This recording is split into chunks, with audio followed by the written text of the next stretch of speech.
Rudi উর্মিকে kidnap করার জন্য ward boy ছদ্মবেশে নার্সিং হোমে আসে। সেই মুহূর্তে দীপা রুডিকে দেখে ফেলে। হ্যাঁ বন্ধুরা, আমরা এমনটি দেখতে চলেছি অনুরাগের ছোঁয়া ধারাবাহিকের আগামী পর্বে। রুডি উর্মির অক্সিজেন মাস্কটি খুলে দেয়। সেই মুহূর্তে দীপা রুডির পায়ে জোরে আঘাত করে রক্ত বের করে দেয়।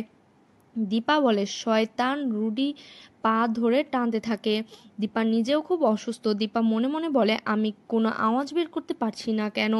তখন রুডি দীপার মুখে একটি স্প্রে করে দেয়। দীপা তখন সেন্সলেস হয়ে যায়। রুডি তখন দীপার পাশে গিয়ে বলতে থাকে, দীপা সেনগুপ্ত, আগে তোমার ব্যবস্থা করব নাকি তোমার বোনের ব্যবস্থা করব। এই বলে উর্মিকে ট্রেজারে তুলে নিয়ে নার্সিংহোম থেকে বেরিয়ে যেতে লাগে। তখন বারান্দায় বসে থাকা ছোট্ট লাবণ্য বলে ওঠে, এটা কি রক্ত? তখন পাশে থাকা সোনা ও রূপা অবাক হয়ে লাবণ্যর দিকে তাকায়। আর তারপরই প্রবীণবাবু ডক্টর সেনগুপ্ত ডিপ উঠে বলে, রক্ত? প্রবীণবাবু বলে, ও হ্যাঁ, ওরে বাবা, এত রক্ত কোথা থেকে এলো? তখন লাবণ্য বলছে, এ তো লাল লাল পায়ের ছাপ, ওই যে গেল ওয়ার্ড বয়, ওর পায়ের ছাপ। তখন রূপা বলে, ওয়ার্ড বয়ের পায়েতে এতটা লেগেছে, এতটা রক্ত পড়েছে, তাও বুঝতে পারেনি। সোনা বলে, যাওয়ার সময় তো লাগেনি, তাহলে রুমে লেগেছে।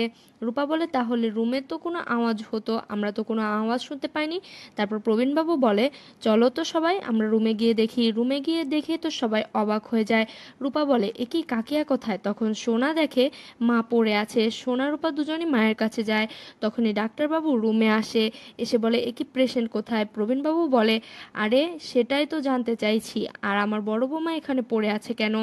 ডক্টর বলে, কিন্তু আমরা তো পেশেন্টকে মুভ করাইনি, পেশেন্ট তো নিজের বেডেই ছিল, রেস্ট নিচ্ছিল। তখন সোনা খেয়াল করে বেডের পাশে রক্ত।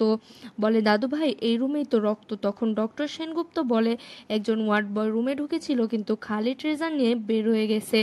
তখন দীপার জ্ঞান ফিরে আসে আর উর্মি উর্মি করতে থাকে।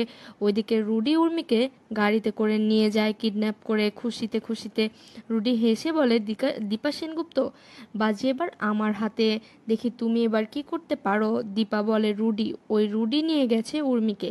এই বলে দীপা অস্থির হতে থাকে। ঠিক সেই মুহূর্তে দীপার ফোনটা বেজে ওঠে। রূপা ফোনটা রিসিভ করলেই রুডি হেসে বলে, কে শালি সাহেবা? ফোনটা শাশুড়ি মাকে দিন। দীপা ফোনটা ধরে বলে, কে কে বলছো? রুডি ওপাশ থেকে হেসে হেসে বলতে থাকে, আমি আপনার জামাই। দীপা বলে, শয়তান, উর্মি কোথায়? বল উর্মি কোথায়? রুডি বলে, শাশুড়ি মা, এত উত্তেজিত হবেন না, আপনার বোন উর্মি আমার কাছেই আছে। আপনার বোনকে ফেরত পেতে হলে আপনাকে তো এখানে আসতে হবে, তা না হলে আপনার বোনকে 10 টুকরো করব।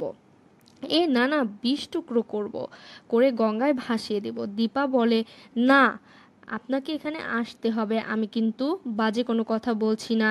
রুডি বলে, দীপা সেনগুপ্ত, সরি সরি শাশুড়ি মা, বলে হাসতে থাকে। দীপা বলে, আমি আসব, তুই উর্মিকে কিচ্ছু করবি না। আমি আমার বোনকে ফিরিয়ে আনার জন্য আমি জমের দক্ষিণ দ্বার পর্যন্ত যেতে রাজি আছি, আমি তোকে শেষ করে ফেলবো।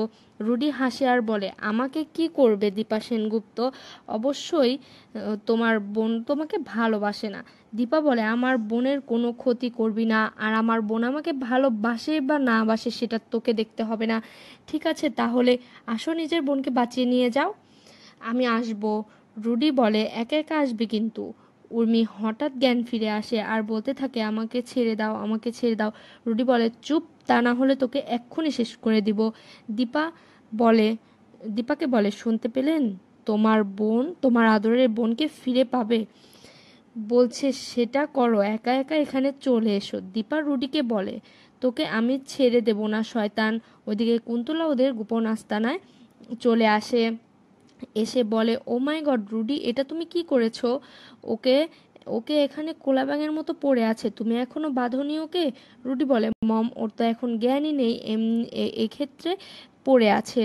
কুন্তলা বলে, এখন জ্ঞান নেই, পড়ে আছে, যখন গায়ে শক্তি পাবে তখন কি করবে? কুন্তলা বলে, দড়িটা নিয়ে এসো। এই বলে মা বেটা দুজন মিলে উর্মিকে বেঁধে ফেলে। বলে, বোকা মহিলা কোথাকার, ওঠ। উর্মি একবার হাসতে থাকে তো একবার কাঁদতে থাকে।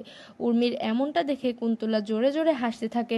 তো বন্ধুরা, তোমরা এমনটাই দেখতে চলেছো অনুরাগের ছোঁয়া ধারাবাহিকের আজকের পর্বে। ভিডিওটা ভালো লাগলে অবশ্যই কমেন্ট করতে ভুলো না। আর প্রতিনিয়ত অনুরাগের ছোঁয়ার আপডেট পেতে আমাদের চ্যানেলটি সাবস্ক্রাইব করো।